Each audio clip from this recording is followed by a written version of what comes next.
पाक बांग्लादेश आखिरी test match का आखिरी रोज, कौमी टीम को मैच और सीरीज बचाने का चैलेंज दरपेश। मेहमान साइड को जीत के लिए सिर्फ 143 रन दरकार, बगैर किसी नुकसान के 50 रन बना चुके हैं। गुज़िश्ता रोज बारिश के बायस मैच रोका गया था। आज भी रावलपिंडी में बारिश का इम्कान है। कौमी टीम दूसरी इनिंग्स में बड़ा हदफ देने में नाकाम रही। पूरी टीम 172 रन बनाकर पवेलियन लौट गई।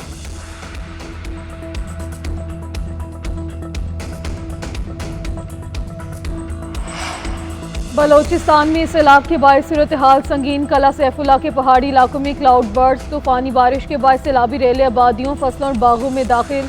नदी नालों में तुग़यानी, बड़ी तादाद में लोग बेघर हो गए। खैबर पख्तूनख्वा और पंजाब को मिलाने वाली N65 शाहराह कई मकामात से मुतासिर। ज़ियारत कला अब्दुल्ला और पशीन में भी सूरत हाल इंतहाई संगीन। पशीन और तोबा चकजई में डैम, हरनाई में हिफाजती बंद कई मकामात से टूट गया। रेलवे ट्रैक को भी भारी नुकसान। ज़ियारत में पेची डैम भरने के बाद पानी का अखराज।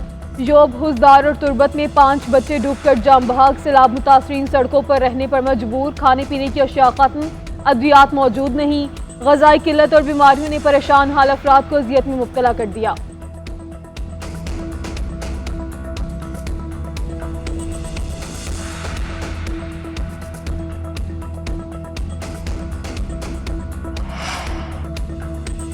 पंजाब में मानसून का ताकतवर स्पेल बरस पड़ा। लाहौर में मूसलाधार बारिश, मुतादिद इलाकों में कई फीट पानी जमा। सबसे ज्यादा बारिश नसर टाउन में 201 और बरकत मार्केट में 174 मिलीमीटर रिकॉर्ड। फैसलाबाद, शेखुपुरा, सियालकोट, ननकाना, सरगोदा और डस्का में भी बादल जमकर बरसे। पाकपतन, मुरीद के और फिरोजवाला समेत मुख्तलिफ शहरों में तूफानी बारिश। नशेबी इलाके ज़ेरिया, फीडर स्ट्रिप होने से कई इलाके अंधेरे में डूब गए। खराब मौसम के बायस फ्लाइट शेड्यूल भी मुतासिर। इस्लामाबाद और सियालकोट आने और जाने वाली परवाजें मनसूख। 6 परवाजों के मुतबादिल एयरपोर्ट्स पर लैंडिंग करवाई गई। जनूबी वजीरिस्तान और आज़ाद कश्मीर में भी बादल जमकर बरसे। आज वस्ती पंजाब, बालाई खैबर पख्तूनख्वा और सिंध में बारिशों की पेशगोई।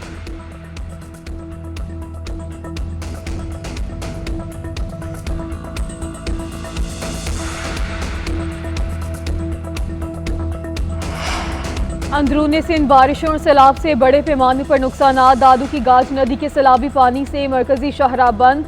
जोही के इलाके काछू के सैकड़ों देहात का ज़मीनी राब्ता मुनक़ता। बदीन में सैकड़ों स्कूल पानी में डूब गए। सजावल में नहर के पश्तों में शगाफ पड़ने से पानी देहात और फसलों में दाखिल। हैदराबाद के इलाके टंडू यूसुफ से भी निकासी ना हो सकी। महकमा ज़राअत सिंध के मुताबिक हालिया बारिशों से सिंध के काश्तकारों का 87 अरब रुपए का नुकसान हुआ। 5,41,000 एकड़ से जायद रकबा ज़राब आया। खजूर की 41 और कपास की 21% फसल तबाह हो गई। प्याज की 58, सब्ज मिर्च की 12, टमाटर की 3.4% फसल तबाह। सब्जियों को 18% से ज्यादा नुकसान हुआ।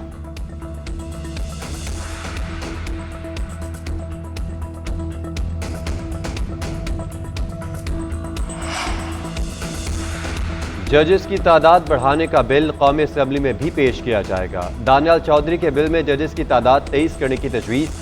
नूर आलम खान का आर्टिकल 184 में तरमीम का बिल एजेंडे में शामिल।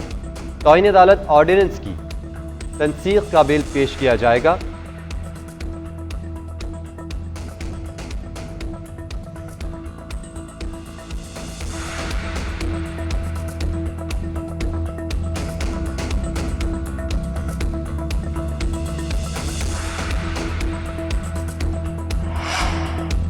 सुप्रीम कोर्ट में जजेस की तादाद बढ़ाने का बिल सेनेट में पेश। चीफ जस्टिस के अलावा जजेस की तादाद 20 करने की तजवीज़। अपोजिशन का एहतजाज, बिल मुस्तरद कर दिया। सेनेटर सैफुल्ला एब्डो ने कहा कि आप पहले मखसूस नशस्तें वाले फैसले पर तो अमल दरामद करा लें। इतनी तादाद बढ़ाकर भी कौन सी अदलिया को इज्जत देनी है। इरफान सदीकी ने पुरअमन असम्बली और पब्लिक ऑर्डर पेश किया। बिल के तहत मजिस्ट्रेट के पास जलसे की पाबंदी का इख्तियार होगा। गैर कानूनी जलसे के अरकान को गिरफ्तार किया जाएगा। 3 साल कैद और जुर्माना होगा। दोबारा जुर्म करने पर 10 साल कैद हो सकेगी। शिबली फराज बोले, बिल बदनीयती पर मबनी है। PTI के जलसे रोके जा रहे हैं। इरफान सदीकी ने कहा कि एहतजाज के लिए मुनासिब तरीका भी इख्तियार किया जा सकता है।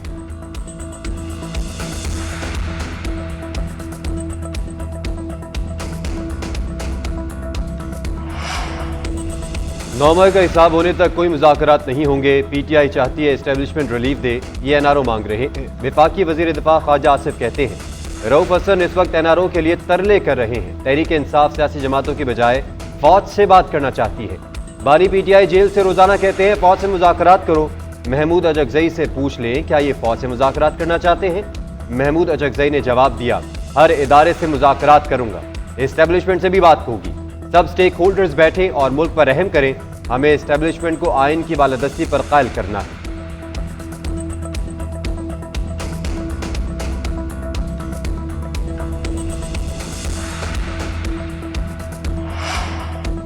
हुकूमत से बराह रास्त मुज़ाकरात का कोई इरादा नहीं। चेयरमैन पीटीआई बैरिस्टर गौहर का कहना है कि किसी मुलाकात में स्पीकर से ऐसी कोई बात नहीं की। महमूद अजगजई को अथॉरिटी दी है, वही मुज़ाकरात करेंगे।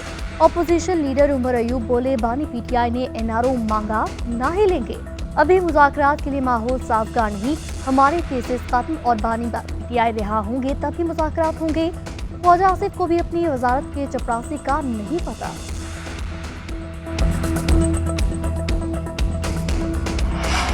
3 साल बाद महंगाई बढ़ने की शरह सिंगल डिजिट पर आ गई। सालाना बुनियादों पर अगस्त के महीने में महंगाई की शरह 9.6% रिकॉर्ड। दायरा शुमारियात की रिपोर्ट के मुताबिक गुज़श्ता बरस अगस्त में महंगाई 27.4% थी।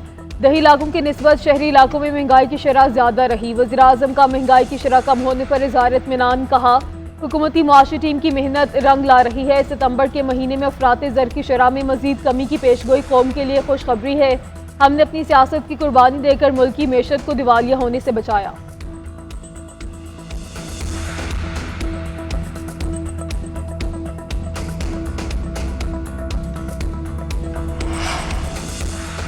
डिजिटल पाकिस्तान के लिए SIFC के इक़दाम जारी। वफाकी वज़ीर एहसन इकबाल की सरबराही में कॉन्फ्रेंस, डिजिटलाइजेशन से मुतल्लिक तबादला ख्याल। एहसन इकबाल का कहना है कि स्टेक होल्डर्स के साथ मिलकर डिजिटल तब्दीली लाएंगे।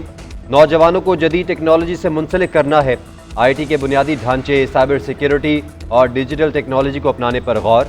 डिजिटल इंफ्रास्ट्रक्चर में बेहतरी से सरमायाकारी को फ़रोग मिलेगा। मुआशी तरक्की, पैदावार में इजाफा और आलमी मईशत में बेहतर मकाम मिलेगा।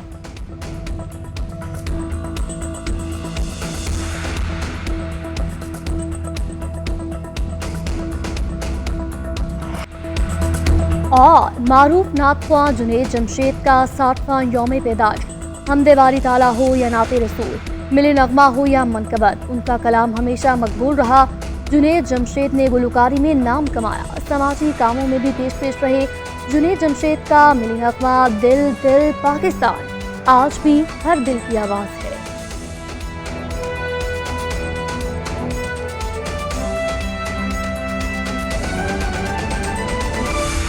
साबिक वज़ीर आला पंजाब परवेज़ इलाही का नाम पासपोर्ट कंट्रोल लिस्ट में शामिल करने के खिलाफ दरख्वास्त पर लाहौर हाई कोर्ट का तहरीरी फैसला जारी। अदालत ने वफाकी हुकूमत को नोटिस जारी कर दिए। इस पर बात करते हैं इबादुल हक से। जी, बात बताइएगा नोटिस से मुताल्लिक। जी, लाहौर हाई कोर्ट के जस्टिस शमसन महमूद मिर्जा ने एक सफ़े को मुश्तमिल जो है तहरीरी हुक्म जारी किया है। अदालत ने वफाकी हुकूमत के वकील को नोटिस जारी कर दिए।